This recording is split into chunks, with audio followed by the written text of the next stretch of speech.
wata 8 kenan ko 9 asida muka fara yi aka samu akasi abin hawar ma ya samu matsala mu ma muka samu to daga nan da na samu karaya kamar guda 2 mai muni da raunuka to ana kwanci har wata alaikum assalamu warahmatullah. Malam sunana Abdullahi Sharif Gai wanda aka fi sani da Abdulga. Na'am. Ko za ka faɗa mana cikakken sunanka? To ni ana kira na ya Uba Ismail an ashe malam to amma iyamu ne malaman.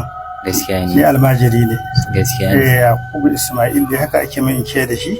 Gaskiya ne. Saboda Maryam dama wannan shimfiɗa ce aka yi mana muka samu labarin Annabi Zakariya da ya haya kaɗan daga ciki Allah ta'ala ya ce wa da ta wannan sunan da aba ta fito kowa yake ji. Wannan ba Allah da koyi gani shine malamin da na ji sama da shekara 30 ne duk wanda ya tashi ya yi shine yake yin tafsir ko kuma yake tarihin Annabi Sulaiman annabawa da yawa. To mutane da yawa wasu ba su san shi ba amma dai sun san muryar shi. In ka tuna wannan ni'ima ce babba wani idan ya rasa in ka duba abubuwan da muke faɗa a gurin nan duk kunnuwan mu yana ji wani kunnen ne babu domin kunne iya daga cikin babban ni'ima da Allah ta'ala yi wa dan adam ya kamata ka gode mar irin ni'imomin da Allah ya mana yace da za mu kididdige ba za su kirgo ba amma saboda ni'imar kunne tana da girma sai ka ji guri da to mala muna jin jice-jice ko kuma labarai cewa akwai larurar da su same ka shine muka tattaki muka ce bara mu zo mu ka faɗa da bakinka. Na'am. Me ya faru da kai? To abin da ya faru kamar wata 8 kenan ko 9 asida muka fara yi aka samu akasi abin hawar ma ya samu matsala mu ma muka samu to daga nan da na samu karaya kamar guda 2 mai muni da raunuka to ana kwanci har wata 3 wata 4 azumi ya zo karshen azumi sai ciwo ya canja ya zama ciwon suga bayan an kwance wannan karaya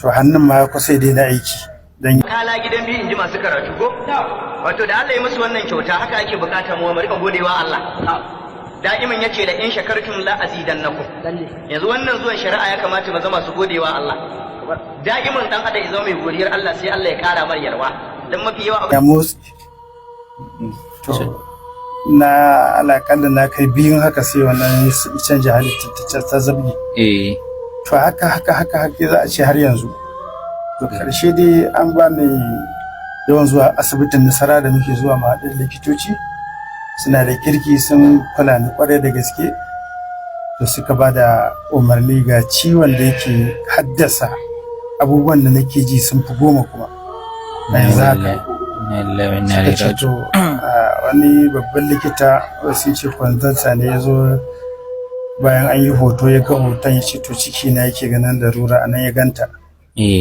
to shine ya duba sai ku ga wani abu ya yi tudu sai ce ai kaba ce da kuma wani kari na ce iya addinin sa mu'minai warisan Sulaiman da Auda Allahu akbar wa qala ya ayyuhan nasu ulimna mantika tsairi wa utina min kulli shayi to wannan tafarki ne na Allah in wannan yana zamanin sa aka tafi sai a kawo da shi sai kuma wani yanzu yayin da annabi da wada iyo dutse ma mun je wani asibiti sun ci kari ne nan ko ruwa aka sha sai ya dawo ko me aka dawo har ma amanta wuce misalin da gara ma ka bar duniya saboda azaba to Allah ya ka akuwa suka ce wani kari ne ko bai kai a cire shi ba to kila ko ya kai yanzu tunda shi ma ya bullo yayi tudu a ciki yake wannan da suka ban wannan maganin ina ya sai bullo sai ya dawo ciki da yana baya ana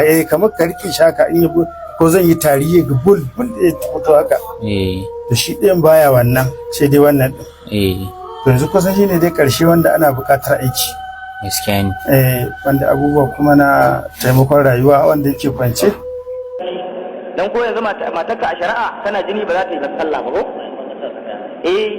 ba za ta yi sallah ba za ta karanta alqur'ani ba za ta taba shi da hannunta ba saboda ta lafiyar da ake dan an ce ba lafiya duk wani abu ka sha'awarsa sai dai a tausaya iyali halin da suka samu kansu a ciki an ce mai gida a kwance to mai yin taimako ma ya gaji gaskiya ne to shine dai halin da kusan yanzu ake bukata yanzu na fahimce ka kamar kana nema za a yi ma aiki kenan. Ƙwarai da gaske. So kuma da ka kwanta wannan rashin lafiya babu wani ko wata kungiya ko wani abubuwa wanda suka kawo ma dauki? Wallahi an nuna amma ba wanda ya tabbata.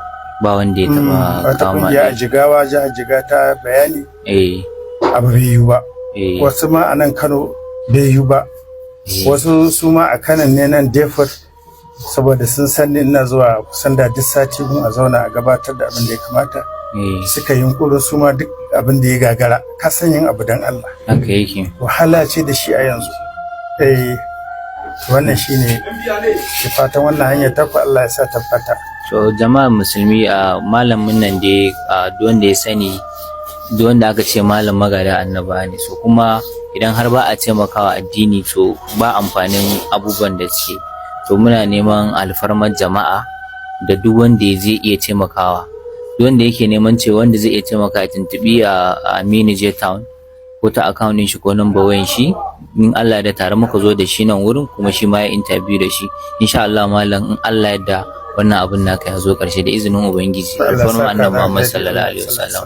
Mun gode, Allah ya ƙara lafiya, kuma insha Allah da ku taimaka muku kan wannan tafiya. Amin ya Allah. Mun gode sosai. Amin.